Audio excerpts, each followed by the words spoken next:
Hello guys welcome to anime review Telugu. ఈ వీడియోలో నేను బరూటో చేతి మీద ఉన్న కార్మా సిల్స్ పవర్స్ గురించి ఎక్స్ప్లెయిన్ చేయబోతాను. ఎందుకంటే బరూటో టూ బ్లూ వర్టెక్స్ చాప్టర్లో బరూటో ఫైనల్లీ ఓడిపోవడం చూసాం. ఎందుకు జోరాని డిఫీట్ చేయడానికి బరూటో అండ్ కావాకి జాయిన్ అవ్వాలి, అలాగే బరూటో మోమోషికి రేనగాన్ని ఎందుకు గెయిన్ చేసుకోవాలని నేను స్ట్రాంగ్గా నమ్ముతున్నాను. దాని యొక్క ఫుల్ డీటెయిల్స్ అండ్ బరూటోకి రెనగాన్ లేకపోవడం ఎంత పెద్ద ప్రాబ్లం అని ఈ వీడియోని చూసి తెలుసుకోండి. దానికంటే ముందు Don't forget to smash that subscribe button! Click that bell! Please, I'm begging all of you! Late చేయకుండా వీడియోని స్టార్ట్ చేద్దాం. బరూటోకి టెక్నికల్గా ఈ పవర్ అనేది లేదు, బట్ బరూటోకి రెనగాన్ పవర్స్ని గెయిన్ చేసుకోవడం ఎందుకు చాలా ఇంపార్టెంట్ అంటే బరూటోకి కన్సిస్టెన్సీ ప్రాబ్లం అనేది ఉంది. అందుకే రెనగాన్ని గెయిన్ చేసుకోవడం చాలా ఇంపార్టెంట్. ఎగ్జాంపుల్ ఓత్సుకి క్లాన్ మెంబర్స్లో మనం చూసిన 3 కంపాటబుల్ వెజల్స్ లైక్ మోమోసికి, జిగెన్ అండ్ ఈసికి వెజల్స్ని తీసుకోండి.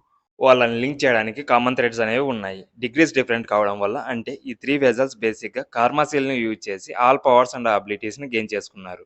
ఎప్పుడైతే కార్మా ట్రూ ఎసెన్స్ని యూజ్ చేస్తారో అప్పుడు వాళ్ళు karma true powers and abilities including vessels యొక్క ఫుల్ పొటెన్షియల్ అలాగే ఓచుజుకి ఇన్హెరిటెడ్ అబిలిటీస్ని యాక్సెస్ చేస్తారు. అలాగే వాళ్ళందరూ ఓచుజుకి డౌజుట్సుని ఏం చేసుకొని బ్యాటిల్లో యూజ్ చేయగలరు. ఇప్పుడు నేను చెప్పిన పాయింట్స్ని మీరు గమనించారా? అందులో లాస్ట్ పాయింట్ని చూసుకుంటే నేను చెప్పిన 3 వెజల్స్లో 2 వెజల్స్కి మాత్రమే ఈ డౌజుట్సుని గెయిన్ చేసుకున్నారు. ఆ 3 వెజల్స్ వచ్చి బరూటో, కవాకి అండ్ జిగన్. వీళ్ళలో ఓన్లీ 2 వెజల్స్కి మాత్రమే ఈ డామినెంట్ డౌజుట్సుని యూజ్ చేయడం చూసాం. అదే జిగన్ అండ్ కవాకి ఇద్దరు విసిజికి కోకుగన్ డౌజుట్సుని గెయిన్ చేసుకున్నారు. ఇక్కడ కోకుగన్ డౌజుట్సు అంటే ఇది ఒక టైప్ ఆఫ్ ఐ.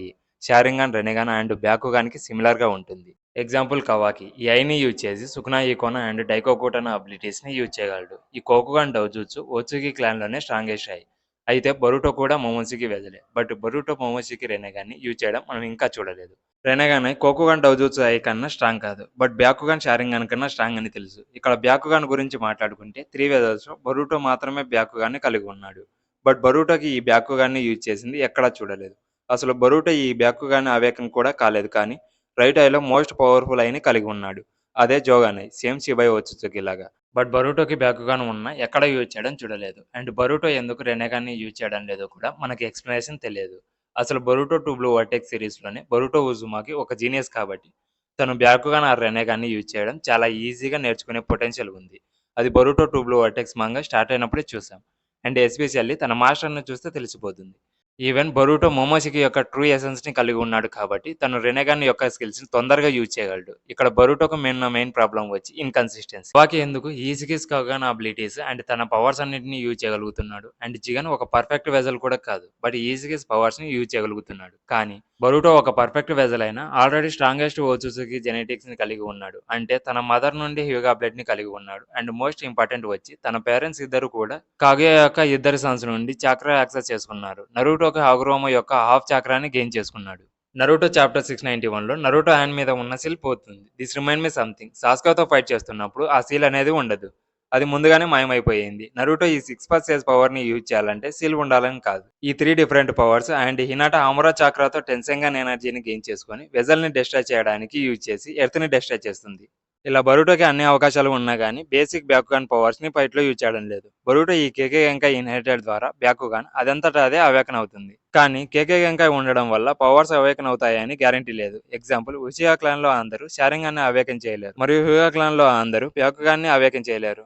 సో బరూటో బ్యాకుగాన్ని అలాగే రెనెగాన్ని యూజ్ చేయలేడు. బట్ కవాకి ఫాదర్ ఒక నార్మల్ షినోబి, కానీ ఫేమస్ క్లాన్ నుండి రాలేదు. కవాకి మదర్ ఎవరో ఎగ్జాక్ట్గా కూడా తెలియదు, రివీల్ కూడా చేయలేదు. సో మనందరికీ తెలిసింది ఏంటంటే కవాకిస్ డాడీ ఎప్పుడు తాగడానికి బార్కి వెళ్తూ ఉంటాడు కదా, అక్కడ కలిసిన ర్యాండమ్ లేడీ అవ్వచ్చు, లేదా కొనహానా మోడల్ విలేజ్ అవ్వచ్చు.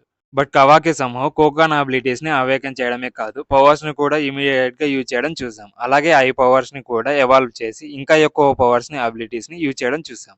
నరూటో నెక్స్ట్ జనరేషన్ మాంగా ఫినిష్ అయ్యాక బరూటో టూ బ్లూ వర్టెక్స్ మాంగాలో కవాకి ఫుల్ కోకుగాన్ ఐని మ్యానిఫెస్ట్ చేశాడు. అలాగే జిగన్ కూడా ఇలాగే జరిగింది. తన గురించి స్పెషల్గా చెప్పాలంటే ఏం లేదు. జిగన్ ఒక ఇంపర్ఫెక్ట్ వెజల్. ఈసికి చక్రాన్ని కంప్లీట్గా హోల్డ్ చేయలేకపోవడమే కాదు, తన బాడీ ఎక్సెసివ్ చక్రాన్ని యూజ్ చేసిన తర్వాత బాడీ బ్రేక్ అయిపోతుంది. జిగన్ వీసికి వెజల్ కానప్పుడు అతను ఎవడో ఒక రాండంగా అయ్యి అప్పుడు సడన్ గా ఒక చిన్న వైట్ ఇన్సెక్ట్ జిగన్ లోకి వెళ్తుంది. లోపలికి వెళ్ళిన వెంటనే సైజ్ పెంచుకొని డీప్ గా జిగన్ బాడీలోకి వెళ్ళి జిగన్ బ్రెయిన్ తినడం వల్ల సర్వైవ్ అవుతాడు.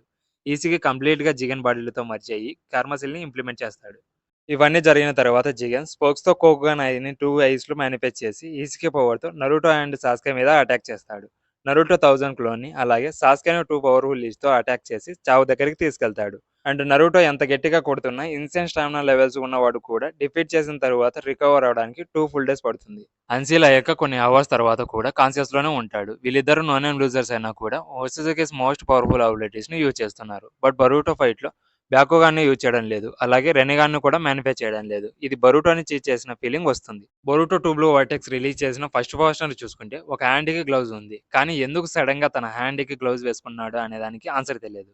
బట్ చూసుకుంటే చాలా ఇంటెన్షనల్ గా ఉంది. నేను రెనెగాన్ గురించి మాట్లాడడం లేదు, కానీ ఆలోచించండి, ఈ గ్లోవ్స్ బొరూటో తన కార్మా సీల్ ఉన్న హ్యాండ్ ని కవర్ చేస్తుంది. దాన్ని ఐడెంటిఫై చేయడం కష్టంగా లాజిక్ గా ఉన్న ఇక్కడ పాయింట్ గ్లో కార్మా సీల్ మీద ఉన్న హ్యాండ్ మీద అని కాదు. సో బొరూటో సాస్కేతో 1 ఇయర్ ఎస్కేప్ అవ్వడం, సాస్కే చాలా స్మార్ట్. తన ఐకి ఉన్న స్కార్ ని కవర్ చేసుకోవడానికి హెయిర్ గ్రో చేసుకొని చూపించడం కష్టమని తెలుసు. సో కార్మా సీల్ ని కూడా కవర్ చేయడం తప్పలేదు. బొరూటో 2 లో అటాక్ చాప్టర్ 5 ఫ్లాష్ బ్యాక్ లో బొరూటో గ్లవ్ వేసుకోలేదు. అందుకే ఇది ఇంటెన్షనల్ గా ఉంది. సాస్కేతో ట్రైనింగ్ చేస్తున్నప్పుడు తన అవుట్ఫిట్ అంతా చేంజ్ అయిపోయింది. ఇక్కడ బొరూటో హ్యాండ్ లో రెనగాన్ ఉంది అని తెలుస్తుంది. ఓత్సుకే వెదలతో మ్యాచ్ అవుతుంది. అలాగే వాళ్ళ డామినెంట్ పవర్ ఒక ఐలో ఉంది. అట్ ది బేర్ మినిమం బొరూటోకి రెనగాన్ ఉందా అంటే కార్మాసిల్ లేకపోవడంతో ఇది చాలా లాజికల్ గా ఉంది. బొరూటో 100% ఓట్సుకే అవడంతో ఇది కూడా లాజికల్ గా ఉంది. మల్టిపుల్ ఓత్సుకి వెజల్లో 100% డేటా ఉంది. కానీ మీరు దీని గురించి తెలుసుకోవాలి. ఒక ఓత్సుకి సోల్ డైరెక్ట్ గా వెజల్ సోల్ తో అటాచ్ అయ్యి తన కాన్షియస్ బ్లీడ్ అయ్యి ఈసీకి కూడా జిగన్ తో అలా చేయలేదు. ఈసీకి ఫిజికల్ గా జిగన్ బాడీలో ఉంటాడు. బట్ ఇక్కడ మోమోషికి బొరూటో సోల్ తో అటాచ్ అయ్యి ఉంటుంది. ఇది ఒక బై ప్రోడక్ట్ అయితే తన హ్యాండ్ లో స్పెషల్ గా ఉండడం ఇంకా లాజికల్ గా ఉంది. నేను ఇక్కడ ఏం చెప్తున్నానంటే మోమోషికి తన చేతి మీద అలాగే తన ఫోర్ హెడ్ మీద ఎలా రెనెగాన్ ఉందో సేమ్ బొరూటో కూడా తన చేతి మీద అలానే రెనెగాన్ ఉందని చెప్తున్నాను.